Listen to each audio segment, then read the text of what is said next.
하나님이여 나를 살피사 내 마음을 아시며 나를 시험하사 내 뜻을 아옵소서.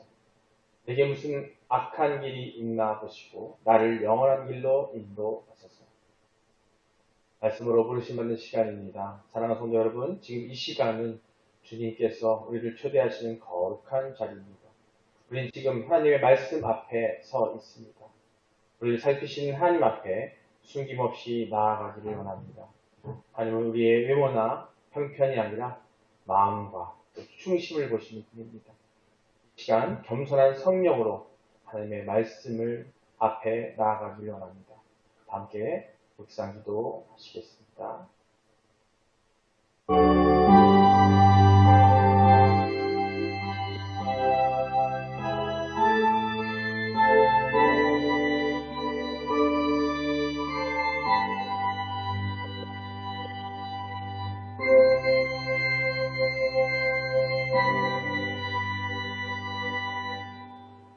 수고하고 무거운 짐진 자들이여 다 내게로 오라. 내가 너희를 쉬게 하리라. 하나님은 영이시니 예배하는 자가 영과 진리로 예배할지니라. 사랑과 진리로 우리를 이끄시는 하나님 아버지시여, 오늘도 살아계신 주님의 인재를 믿으며 이 예배의 자리에 섰습니다. 우리가 이 자리에 앉아있는 것조차 하나님의 은혜요, 또 초청하시며 또 기다리심을 고백합니다. 우리의 마음을 열어주시고 성령께서 우리 심령 깊은 곳까지 비춰주시옵소서. 우리 안에 있는 어둠과 미지근함과 자기 기만을 드러나게 하시고 빛과 새로움으로 이끌어 주시옵소서. 특별히 오늘 라오디게아 교회를 향한 주님의 말씀을 통하여 나 자신을 정직하게 바라보게 하시고 내 안에 있는 세상의 잣대, 자기 기준, 비교의식, 위선 등을 내려놓게 하여 주시옵소서. 감사드립니다. 예수님의 이름으로 기도드립니다. 신앙 고백하시겠습니다. 전능하사 천지를 만드신 하나님 아버지를 내가 믿사오며 그 외아들 우리 주 예수 그리스도를 믿사오니 이는 성령으로 잉태하사 동정녀 마리아에게 나시고 본디오 빌라도에게 고난을 받으사 십자가에 못 박혀 죽으시고 장사한 지 사흘 만에 죽은 자 가운데서 다시 살아나시며 하늘에 오르사 전능하신 하나님 우편에 앉아 계시다가 저리로서 산자와 죽은 자를 심판하러 오시고 성령을 믿사오며 거룩한 공예와 성도가 서로 교통하는 것과 죄를 사하여 주시는 것과 몸이 다시 사는 것과 영원히 사는 것을 믿사옵나이다. 오늘 말씀 요한계시록 3장 14절로 22절입니다. 함께 한 목소리로 봉독하시겠습니다. 라오디게아 교회의 사자에게 편지하라. 아멘이시오. 충성되고 참된 증인이시오. 하나님의 창조의 근본이신 이가 이르시되 내가 내 행위를 아노니 내가 차지도 아니하고 뜨겁지도 아니하도다. 내가 차든지 뜨거든지 하기를 원하노라. 내가 이같이 미지근하여 뜨겁지도 아니하고 차지도 아니하니 내 입에서 너를 토하여 버리리라. 내가 말하기를 나는 부자라 부요하여 부족한 것이 없다. 하나 내 곤고한 것과 가련한 것과 가난한 것과 눈먼 것과 벌거벗은 것을 알지 못하는도다. 내가 너를 권하노니 내게서 불로 연단한 금을 사서 부요하게 하고 흰 옷을 사서 입어 벌거벗은 수치를 보이지 않게 하고 안약을 사서 눈에 발라보게 하라. 무릇 내가 사랑하는 자를 책망하여 징계하노니 그러므로 내가 열심을 내라 회개하라. 볼지어다 내가 문 밖에 서서 두드리노니 누구든지 내 음성을 듣고 문을 열면 내가 그에게로 들어가 그와 더불어 먹고 그는 나와 더불어 먹으리라. 이기는 그에게는 내가 내 보좌에 함께 앉게하여 주기를 내가 이기고 아버지 보좌에게로 들어가 그와 더불어 먹고 그는 나와 앉은 것과 같이 하리라. 귀 있는 자는 성령이 교회들에게 하신 말씀을 들을지어다. 아멘. 할렐루야. 주님을 향해 열정이 가득한 여러분 되시기를 주님으로 축원합니다. 서로 인사하시겠습니다. 하나님은 당신을 사랑하십니다. 예수님이 당신과 함께 계십니다. 성령님이 당신을 이끌어 주십니다. 그래서 당신의 삶은 열정 넘치십니다.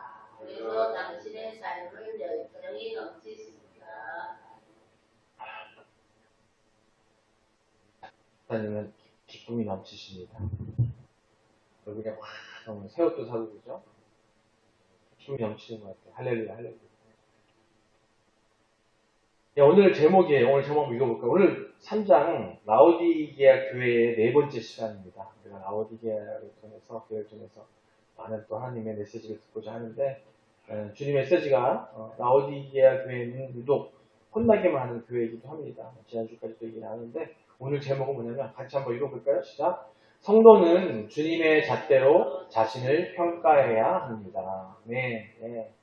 성도는 주님의 잣대로. 이 잣대가 뭐예요? 잣대가. 잣대는 뭐냐면 어떤 기준이에요. 기준. 삶의 기준이라고 할 수 있는 거. 우리가 삶에 어떤 기준을 살 것인가. 우리가 또 세상을 살면서 어떤 공동체나 또 더 나아가서 나라, 세계가 나름대로 뭔가 살아가기 위해서 기준이라는 걸 만듭니다. 그 잣대. 근데 우리는 세상의 잣대가 아니라 즉 어디요? 우리가 잣대가 아니라 주님의 잣대로 자신을 평가하고 우리 자신을 측정해 나가야 된다고 하는 얘기를 하는 겁니다. 네, 사랑하는 성도 여러분, 오늘 본문 요한계시록 7 교회 중에서 마지막 교회예요. 아까 말씀드린 라오디게아 교회에 대한 주님의 말씀이에요. 앞서서 말씀드렸던 것처럼 라오디게아는 아주 물질적으로는 가장 부유한 도시였습니다.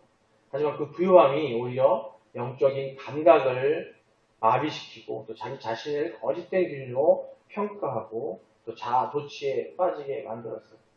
오늘 우리는 이 말씀을 통해서 이런 질문을 깊이 붙들고 성찰해 보기로 하겠습니다. 네, 바로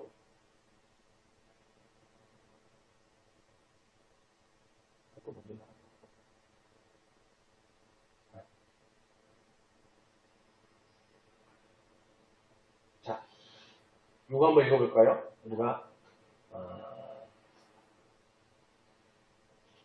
어떤 기준으로 어떤 질문으로 살아야 될지 한 몇 가지 질문을 한번 해볼 텐데 생각을 한번 해보기로 하겠습니다. 자, 한번 읽어볼게요. 같이 읽을게요. 시작. 나는 지금 어떤 잣대로 나 자신을 보고 있는가? 두 번째, 나는 주님의 시선으로 나를 볼 수 있는가? 세 번째, 나는 미지근한 신앙 상태에 머물러 있는가? 이 세 가지 질문을 가지고 오늘 이 세 가지 질문에 대한 답을 내려보는 시간을 갖도록 할 것 같습니다. 네. 아까 말씀드린 것처럼 우리는 이렇게 발달한 그 라오디게아 교회, 말씀드린 것처럼 당시 소아시아 교회 7교회 중에서 가장 경제적으로 부였던 그 도시에 위치해 있던 이 라오디게아 교회가 전에 말씀드렸던 내용대로 금융, 의약품, 의류 산업 발달, 다양한 곳에서 특히 검은 양털로 만든 고급 의복, 우리 집사님을 새 옷을 입었는데 그런 고급스러운 옷을 갖다가 이 지역에서 대표적인 자산이었어요. 그러다 보니까 교인들 역시 우리는 부족함이 없다라는 그런 자부심을 갖고 신앙생활을 하고 있다라는 겁니다. 즉 우리가 부유하고 뭔가 풍족했을 때 자칫 하나님을 잃어버릴 때가 많아요. 내가 뭔가 이럴 때 있잖아요. 우리가 평소에는 힘들었어. 없다가 갑자기 목돈이 확 들어와. 그러면 제일 먼저 생각하는 게 뭐냐면 주님의 어떤 잣대와 기준으로 살아가야 되는데 그 들어오는 순간 세상 것이 생각해요. 세상에 내가 못했던 거를 아니 내가 돈을 가지고 그걸 해보고 싶다. 저걸 해보고 싶다. 뭐 이런 마음이 생기는 거예요. 여러분 그렇지 않으세요? 뭔가 없던 돈이 생기고 막 목돈이 들어오게 되면 요새 최근에 우리 뭐가 들어와요? 그거 나라에서 지원금 들어왔잖아요.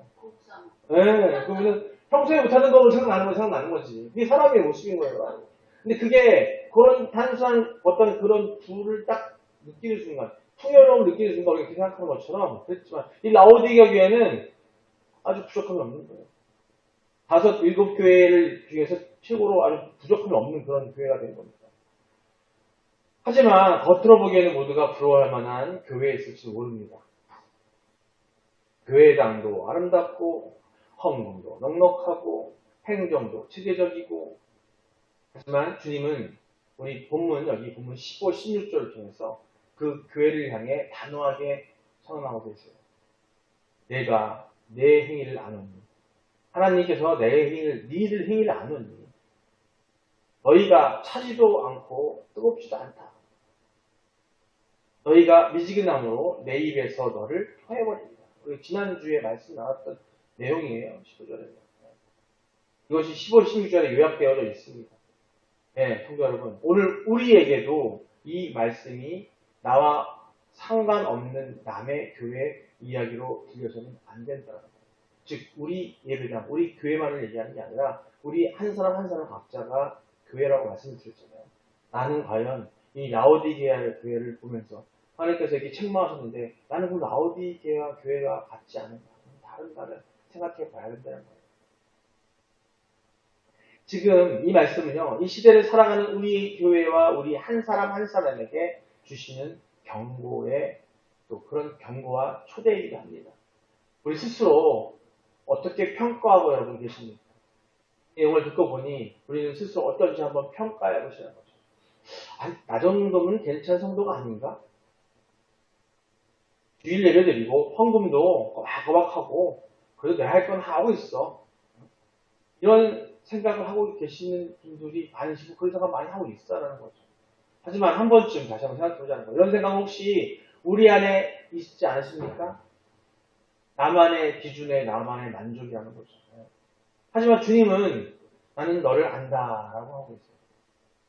사실 이거는요, 나는 너를 안다라고 했을 때 우리 교회 안에, 우리 이 세상 안에 그리스도인의 삶을 놓고 하나님을 알고 하나님을, 주님을, 예수 그리스도를 따르는 함께하는 성령님의 이끄심에 살아가는 우리를 놓고 봤을 때에 나는 너를 안다라고 주님이 말씀하셨을 때 그 너는, 너는 다른 사람들은 그 너를 알지 못한다라는 거죠. 누가만 아신다고요? 주님만 아세요. 나는 너를 안다고 했을 때 그 옆에 사람들은 그 사람을 알지 못해요. 우리가 봤을 때는 아까 말씀하신 것처럼 예배 열심히 나오고 주일 예배, 주중 예배 뭐 다 열심히 하면서 헌금 생활도 꼬박꼬박 11조도 꼬박꼬박 하는데 그걸 놓고 봤을 때 나는 정말 신실하고 신앙이 높습니다라고 알고 있지만 그런 라오디게아를 보고 주님이 나는 너를 안다라고 하시면 뭐냐면 그 당사자와 주님만이 아신다는 거죠. 내가 정말 주님 보시기에 온전한지는 주님만 아시고 나만 안다는 거죠. 아무도 몰라요. 지금 그 얘기를 하시는 거예요. 나는 너를 안다라는 것은 다른 사람은 몰라요. 오직 여기서 어떻게 보이죠? 나는 너를 아는 건 나밖에 없다. 우리는 주변 사람들을 다 속일 수 있어요. 속일 수 있어요. 하지만 내 속 안에 진정으로 아버지 하나님을 찾고 그리스도 안에 진정으로 그분과 함께하고 있는지는 알 수 있는 것은 주님밖에 없다는 얘기를 하는 겁니다. 우리가 스스로 자랑하는 기준으로 봤을 때 주님의 기준으로 평가받을 때 우리는 진정한 실체를 증명하는 거예요.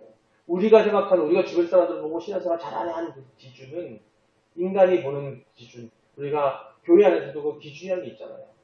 예배생활하고 기도 잘하는 것 같고 새벽부터 열심히 나오고 매일 기도하는 사람인 것 같다고 하지만 실제로 그 안에 있는 것은 아무도 알 수 없어요. 하지만 누가 아신다고? 그 실체는 주님께서 아신다는 거예요.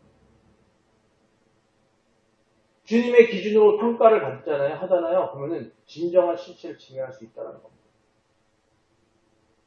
이제 본 말씀을 중심으로 왜 우리가 주님의 잣대로 자신을 평가해야 하는지, 그 기준은 어떤 것이며 우리는 어떤 회복의 길로 나아갈 수 있는지를 함께 살펴봐야 된다.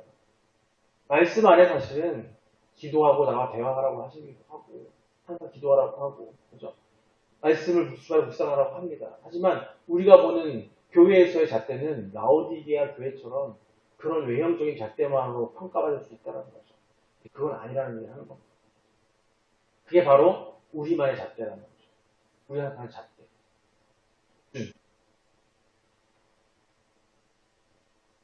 본론 17절을 보면 라오디게아 교회의 자신에 대한 평가가 나타납니다. 17절 다시 한번 그 평가를 우리가 많은 것좀 또 읽어보겠습니다. 이거 기억하시면 돼요. 자, 함께 읽겠습니다. 시작. 내가 말하기를 나는 부자라 부요하여 부족한 것이 없다 하나 내 곤고한 것과 가련한 것과 가난한 것과 눈먼 것과 벌거벗은 것을 알지 못하는도다. 네, 네. 그것은 나는 부자라 주여하여 부족한 것이 없다라는 것입니다. 그러나 주님은 이들의 이러한 자기 평가가 잘못되었다고 지적하고 계시는 거예요. 주님은요, 내 곤고한 것과 가련한 것과 가난한 것과 눈먼 것과 벌거벗은 것을 알지 못한다라고 말씀하고 계십니다. 사실 라오디게아는 매우 부유한 도시였습니다.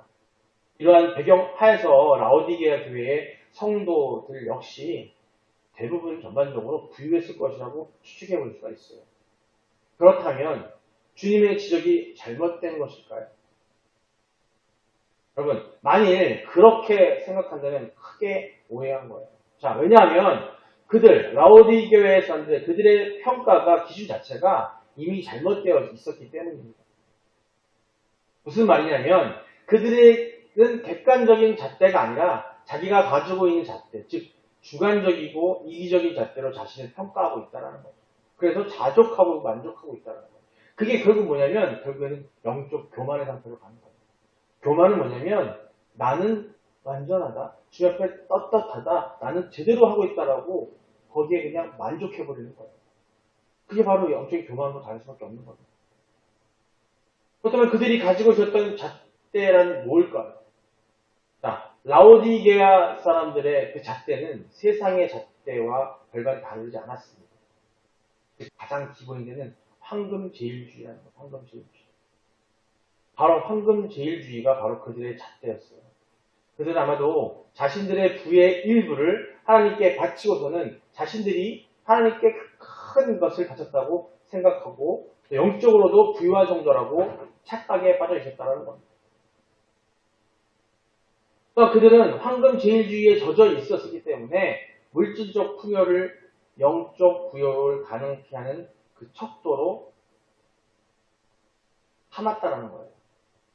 그 부의 척도를 영적 부죠. 그래서 그들은 스스로를 부유하고 부족한 것이 없다라고 평가했다고 합니다. 교회 안에서 우리 함께 모이는 성도들의 공동체 안에서 어떤 장로가 계시고 그분이 엄청 부유하고 그 사람이 돈이 많아졌다고 해서 그게 영적으로도 부유하고 온전하고 판단할 수 없다라는 얘기를 하는 거예요. 특히 객관적인 기준인 주님의 잣대로 평가해 보았을 때 그들의 모습은 어땠을까요? 유박한 것이 아니라 주님 말씀하십니다. 곤고하고 가련하다라고 하고 있습니다. 부한 것이 아니라 가난하다고 얘기하고 계십니다. 눈이 멀어서 자신의 벌거벗은 모습을 보지 못한다고 말씀하고 있습니다. 그들 스스로 평가한 것과 정반대의 모습이 아닌가요? 그들은 부유하다고 얘기했어요. 하지만 이 주님은 반대로 얘기하고 있어요. 이것은 스스로 속이는 겁니다.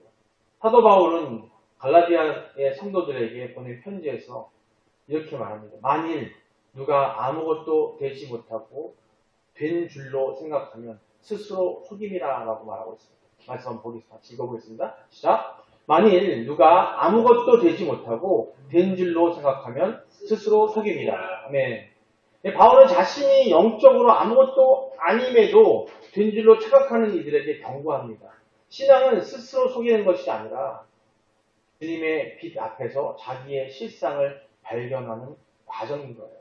우리가 신을 믿고 하나님을 믿고 딴다는 그 과정은 다른 게 아니라 주님의 빛이 우리의 그 은혜 앞에서 우리가 은혜 속에 그게 바로 은혜예요. 자기의 실상, 자기의 실제의 것들을 발견하는 과정을 이야기한다고 합니다.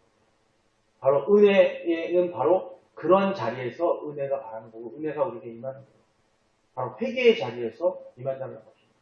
여기에 전제는 뭐냐면 우리가 아무리 세상적으로 부유하고 모든 걸 갖췄다 할지라도 우리는 하나님 앞에 완전하지 않다는 거죠. 주님 오실 그날 평가받고 판단받기 전까지는 선택받기 전까지는 우리는 아직 완전하지 않다는 거죠. 우리는 완전할 수가 없어요. 어떤 형태로 완전할 수가 없어요. 그때 우리는 항상 순종하고 겸손해야 되고 항상 회개하려고 해야 되고, 우리를 뭘로? 우리 판단이 아니라 주님의 잣대, 하나님의 잣대로 우리를 잘 스스로 평가하고 관찰하고 결론 내려줘야 한다는 겁니다. 이렇게 라오디게아 교인들은 영적으로 가련한 상태임에도 불구하고 세상과 하나님 사이에서 자신들에게 즐겁고 유익한 것을 취하면서 자아 도취에 빠져 있어요. 사랑하는 성도 여러분, 혹시 이러한 영적인 자아 도취가 우리의 모습이 아닐까요? 계속은 아니지만 아까 제가 말씀드렸던 것처럼 우리는 세상의 것에 뭔가가 나에게 특히 물질적으로 뭔가 우리에게 갑자기 어떤 풍요로움을 찾아졌을 때 한번 생각해 보세요. 우리 순간적으로 하나님의 말씀, 하나님의 경외 이걸 잃어버리고 세상에 묻혀 있게 되는 경우가 많아요. 감각하는 거죠. 평정심을 잃어버린다는 겁니다. 어떤 평정심? 하나님께 말씀대로 살아가다가 그런 것들이 이렇게 다 닥쳐오게 되면, 우리에게 오게 되면은 그걸 부유에 붙어서 지금 이들은 너무 부유하다고 해요. 지금 우리나라가 실상이 그렇게 돼가고 있어요.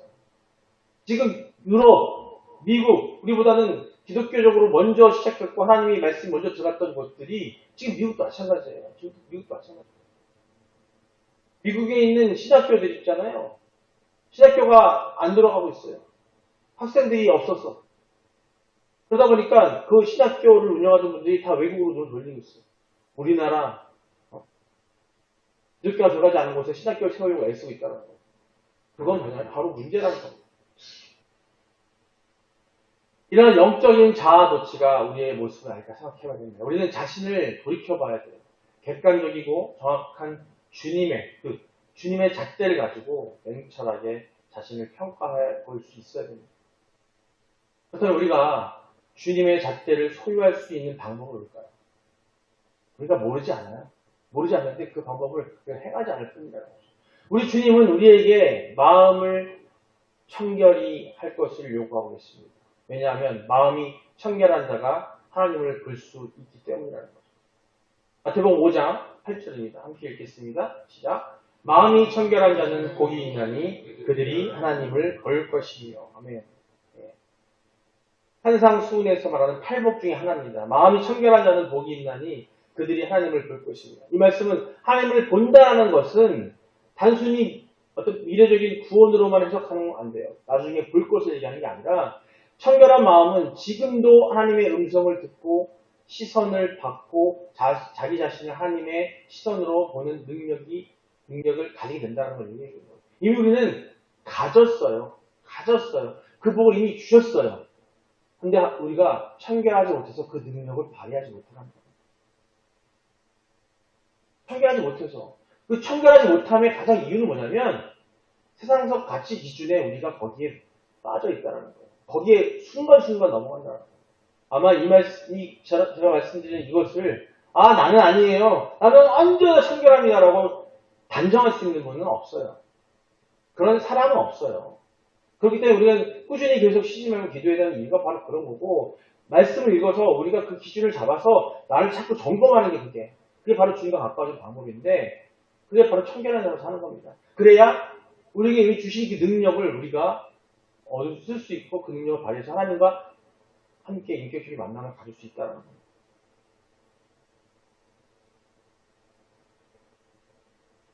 여러분, 하나님을 볼 수 있는 자가 자신의 참모습을 보지 못할까요? 하나님을 볼 수 있다면 우리 참모습을 또 우리가 스스로 볼 수 있다는 거예요. 바로 분명히 그는 주님의 잣대로 자신을 평가할 수 있는 그런 사람이 될 거라는 거예요. 여러분, 이제라도 여러분 자신의 잣대가 아니라 주님의 잣대로 스스로를 평가하고 또 평가하고 점검하시기 바랍니다. 그래서 인생의 짐으로 인한 공고함, 영혼과 인격의 빈곤함, 또 참 진리를 보지 못하는 소경됨, 눈먼 것을 스스로 확인하시고 내가 그런 상태인지를 체크해보고 그리고 주님께 어떻게 해야 돼요? 매달려야 돼요.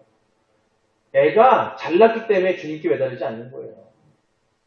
내가 해결하려고 드니까 매달리지 않는 것처럼 내가 어떤 상태인지를 체크하지 못하기 때문에.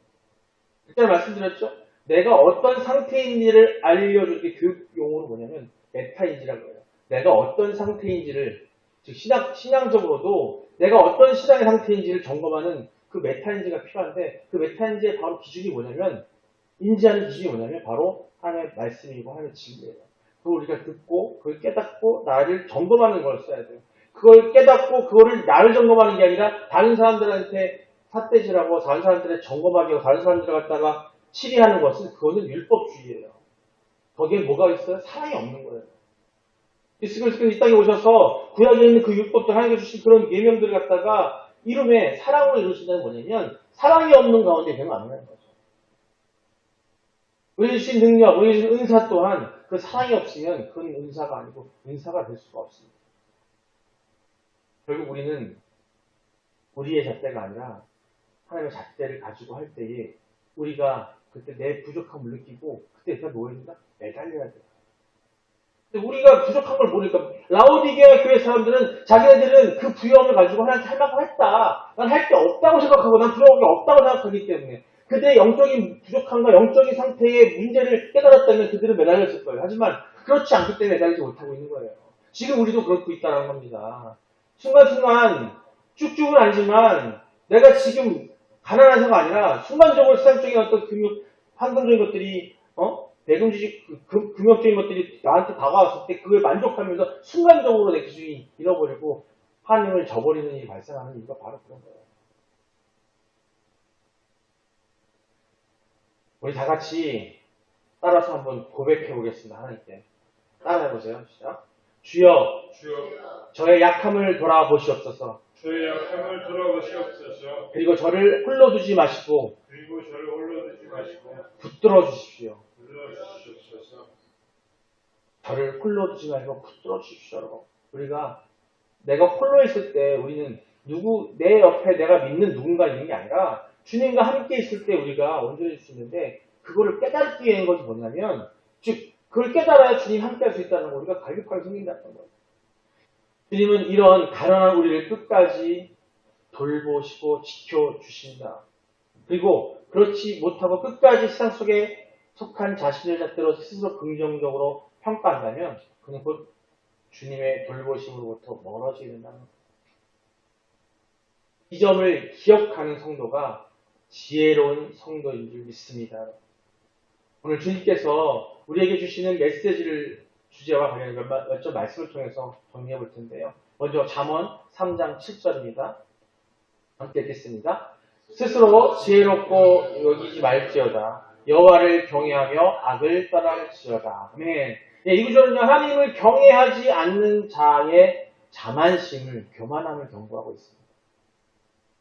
자신을 지혜롭다고 여길수록 하나님으로부터 멀어진다는 거죠. 나는 부족합니다. 나는 약합니다. 나는 주님 없이 못 살아요. 하나님 없이 못 살아요. 이런 그런 부족함을 느껴야 되는데 그게 않고 나는 이미 지혜워. 난 잘났어. 그래서 십자들, 아는 자들이요. 하나님 만나기 쉽지 않아요. 단순히 황금이 많고 돈이 많아서 재산이 많은 만큼만 아니라 머릿속에 세상적인 지식이 가득한 사람들일수록 또 그들 또한 그 세상적인 부여움이 가능한 거예요.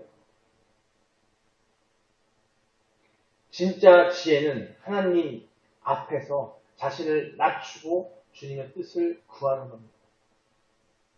다음 말씀 보겠어요. 이사야서 5장 21절입니다. 함께 읽겠습니다. 스스로 지혜롭다 하며 스스로 명철하다 하는 자들은 화 있을지니라. 아멘. 네. 이 말씀은요, 영적 오만과 자기 기준으로 가득 찬 사람들을 얘기합니다. 내리는 하나님의 심판의 선언입니다. 하나님의 음성을 듣지 않고 자신만의 소리를 듣는 자는 영적 장애에 빠진다는 거예요. 이 말씀 듣고 여러분 그러시죠? 아이, 내가 뭘 지혜로, 나는 안 그래. 나 그런 적 없어. 세상 지식이 많다고, 많이 배웠다고, 학력이 높다고, 박사라고 이게 빠지는 게 아니에요. 여기서 말하는 스스로 지혜롭다, 스스로 명철하다고 하는 사람은 뭐냐면 내가 할 수 있다, 나가 다 판단하고 내 판단이 옳다라고 우기는 거예요. 그렇다고 강조하는 거예요. 내가 많이 배우고 못 배우고 그게 아니니까요. 여기서 말하는 지혜롭다, 명철하다 뭐냐면 스스로가 모든 걸 해결하는데 나는 충분해, 난 할 수 있어. 아니 걱정하지 마라고 하는 거예요. 물론 다른 사람들한테 얘기할 수 있죠. 어떻게? 나는 주님이 나와 함께 할 때 걱정 없어. 이게 답이에요. 진정으로 주님께 의지하면 돼요. 아까 아까 부르짖으라고 했던 것처럼 그 마음을 가지고 살면 되는데, 근데 그 마음을 묘하게도 못 갖는 게 뭔지 아세요? 자기가 해결하려고 애쓰니까 머리가 복잡해지고 사람이 의심스럽고 다른 사람이 미운 것 같고 다른 사람이 날 해하려고 하는 거가 의미 드는 거예요. 왜? 내가 해결하려고 되니까. 절대로 하나님께 의하잖아요. 그럼 그런 사람들도 불쌍해 보여요. 걱정할 필요가 없어요. 난 하나님 계시니까. 그 의지를 못하니까 자꾸 주변 사람들이 두렵고 주변 사람들이 의심스럽고 주변 사람들이 나의 경쟁자인 것만 갖고 그 사람들한테 내 평안함을 보이지 못하는 거예요. 왜? 주님한테 의지 못하니까. 내가 해결하려고 되는 거예요. 그거는. 의지하잖아요. 누가 나한테 뭐라고 얘기하더라도 나한테 악한 소리를 하더라도 마음이 평안해집니다. 왜? 불쌍해 보여서. 그들이 아무리 잘나봤자 어차피 그들은 그 잘난 자들은 식자들은 지혜롭다 스스로 명철하다 하는 그 자들은 화가 있을 거니까. 왜 아니까. 근데 그거를 갖다 이걸 말씀을 제대로 이해 못하면 우리 스스로가 그런 사람이 되고 있다는 겁니다. 그러면서 그 사람들을 미워하고 그 사람들을 두려워하고 다윗이 골리앗 앞에서 그렇게 담대해질 수 있었던 건 뭐냐면 하나님이 있었기 때문이에요. 그 믿음이 있었기 때문에 가능한 겁니다. 근데 우리는요, 성경에 어디 들어보세요. 똑똑하고 제대로 된 사람이 있습니까? 선지자 중에는 강한 사람이 있습니까? 아니요, 다 부족해요. 태어날 때부터 뭔가가 부족한 사람들이, 우리 또 그런 사람들이 불구하고 우리는 자꾸 내가 해결하려는 거죠. 내가 해결해서 결과를 보려고 해요. 그러다 보니까 그 가진 안을 쓰다 보니까 힘들어지고 머리 아프고 스트레스 받고 주변 사람들이 다 미워 보이고 나를 해하려고 하는 것 같고 그것밖에 안 되는 거예요. 그건 돌아봐야 돼요. 내가 하나님께 제대로 의지하고 있지 않다라는 것, 하나님을 따르지 않겠다는 것을 반드시 그 깨달음이 있어야 돼요. 그게 있고 그걸 순종하고 하나님 매달리면은 그들이 두렵지가 않습니다. 걱정이 없어져요. 걱정이. 고린도서 10장 12절입니다. 함께 읽겠습니다. 우리는 자기를 칭찬하는 어떤 자와 더불어 감히 짝하며 비교할 수 없노라. 그러나 그들이 자기로서 자기를 헤아리고 자기로서 자기를 비교하니 지혜가 없도다. 아멘. 여기서 바울은 다른 사람과의 비교가 아닌 하나님의 평가 앞에 설 것을 강조하는 말씀입니다. 자기 기준, 자기 비교, 자기 만족은 결국 지혜 없는 판단이라고 얘기하고 있어요. 참된 지혜는 하나님의 평가를 기다리고 그것을 따라 사는 삶입니다. 자꾸 성급하게 주변을 비교하고 생각하고 거기 생각해서 나를 거기다 빗대지 말고 하나님의 가치 기준에서 거기서만 내가 옳게 살면 그 어느 것도 나를 범할 수 없는 그런 강함을 가질 수 있는데 불구하고 얘기하는 거예요. 자기 기준, 자기 비교, 자기 만족으로 자꾸 자기 만족을 얻으려고 자꾸 세상 것과 비교하면서 세상 것에서 내가 우위에 서려고 하다 보니까 그것은 잘못된 생각이라는 거예요. 이 내용이 이 고린도서 10장 11절, 10절로 7절, 18절에 주되어 있어요. 한번 읽어볼게요. 함께 읽겠습니다. 시작. 이러한 사람은 우리가 떠나 있을 때에 편지들로 말하는 것과 함께 있을 때에 행하는 일과 같은 것을 알지라. 우리는 자기를 칭찬하는 어떤 자와 더불어 감히 짝하며 비교할 수 없노라. 그러나 그들이 자기로서 자기를 헤아리고 자기로서 자기를 비교하니 지혜가 없도다. 13절입니다. 그러나 우리는 분수 이상의 자랑을 하지 않고 오직 하나님이 우리에게 나누어 주신 그 범위의 한계를 따라 하노니 곧 너희에게까지 이른 것이다. 분수 이상의 자랑을 하지 말래잖아요. 근데 우리는 자꾸 내 것을 자랑하려고 하고 남에게 돋보려고 하니까 오직 하나님이 우리에게 나누어 주신 그 범위의 한계에 따라가는 얘기는 하나님께서 나에게 주신 능력이 있고 하긴 재능이 있고 하나님 주신 달란트가 있는데 그걸 깨닫고 그걸 만족하고 내가 그대로 하면 되는데 그 이상의 걸 남과 비교해서 하려고 하다 보니까 자꾸 분수 이상의 자랑을 하다 보니까 스트레스 쌓이는 거예요. 남이 미워지고 있고 남들이 날 해하려고 하는 것 같고 그 마음이 되면 내 욕심에서 발현하는 거니까 그거는 남이 어떻게 하는 게 아니라 14절입니다. 읽겠습니다. 우리가 너희에게 미치지 못할 자로서 스스로 지나쳐 나아간 것이 아니요 그리스도의 복음으로 너에게까지 이른 것이다. 우리는 그리스도의 복음으로밖에 갈 수가 없다는 얘기를 하는 거예요. 15절입니다. 우리는 남의 수고를 가지고 분수 이상의 자랑을 하는 것이 아니라 오직 너희 믿음이 자랄수록 우리의 규범을 따라 너희 가운데서 더욱 풍성하여지기를 바라노라. 뭘 따라? 믿음. 복음에 대한 믿음을 따라 우리가 풍성해져야 되는 거예요. 자꾸 세상 기준으로 가지고 세상 것을 보면서 그것만큼 하고 싶어서 남들보다 좀 더 달리고 싶어서 남들보다 더 벌고 싶어서 남들보다 좀 더 좋은 차를 타고 싶어서 남들보다 더 편안한 삶을 살고 싶어서 하는 것이 그걸 자랑하는 것이 중요한 게 아니라는 거죠.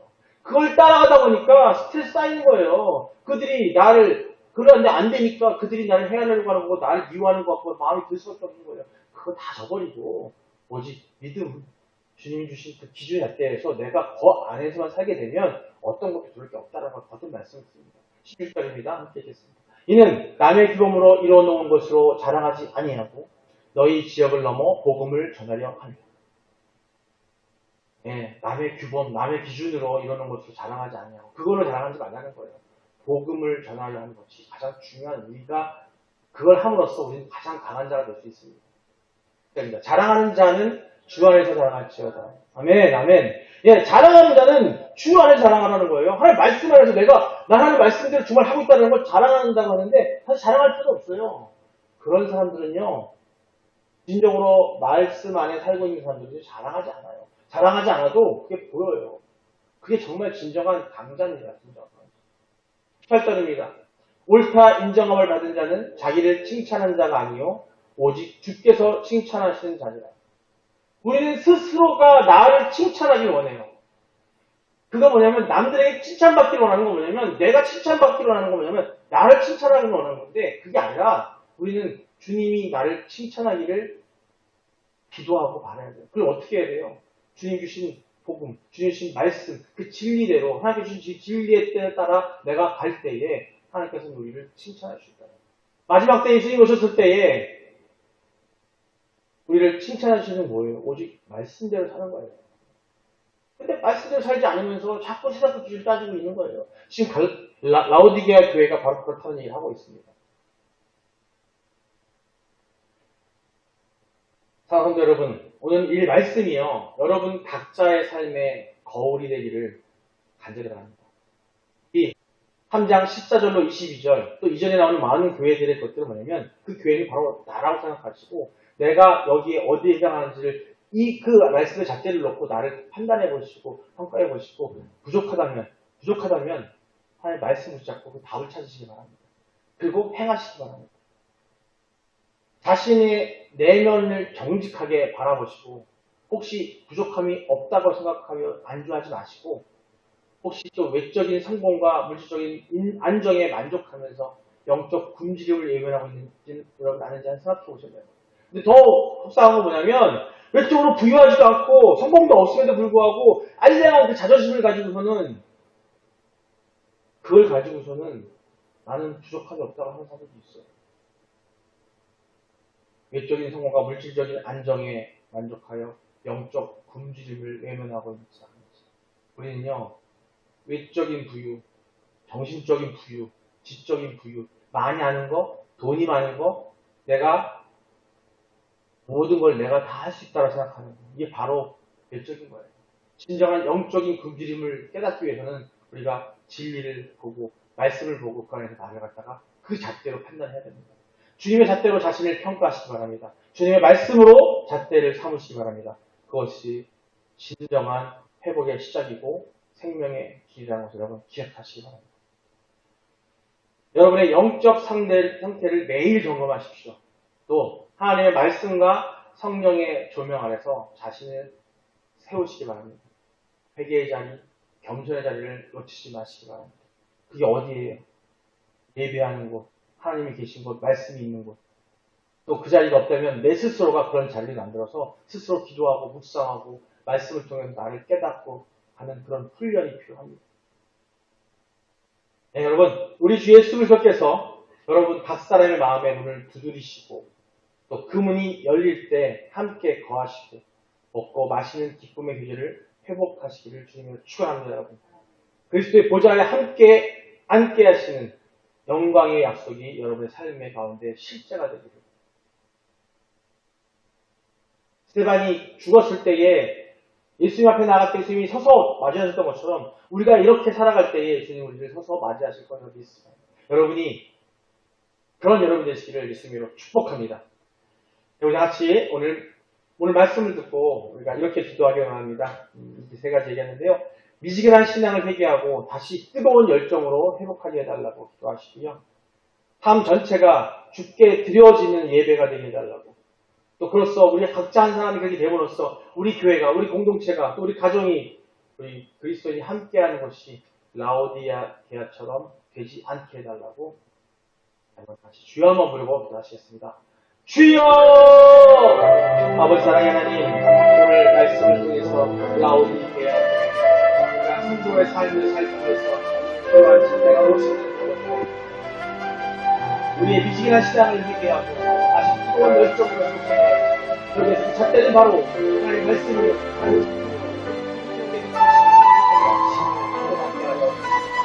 우리가 그런 기도를 통해서 회개하고 열정을 되게 하여 맛있게 되는 예배가 되게 하여 주시옵소서. 아버지여 우리 삶 하나하나 매 순간순간이 아버지 예배 가운데 있게 할 때 세상의 것들 세상의 모든 가치들이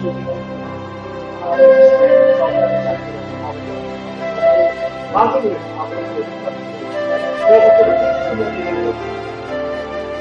더 나아가서 우리 하나하나가 보는 우리 가정이, 우리 사회가, 우리 그리스도의 사회가, 우리 교회가 라오디게아처럼 되지 않도록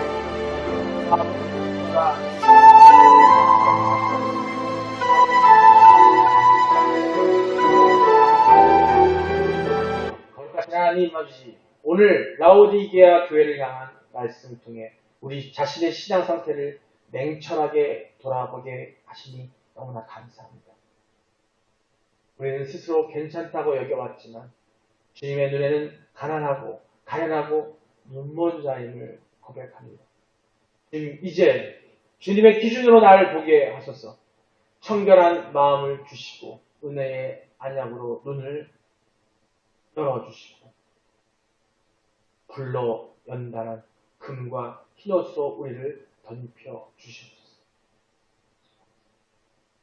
문 밖에서 두드리시는 주님, 오늘 우리의 성령이 그 문을 열게 하시고 주님과 동행하게 하여 주시옵소서.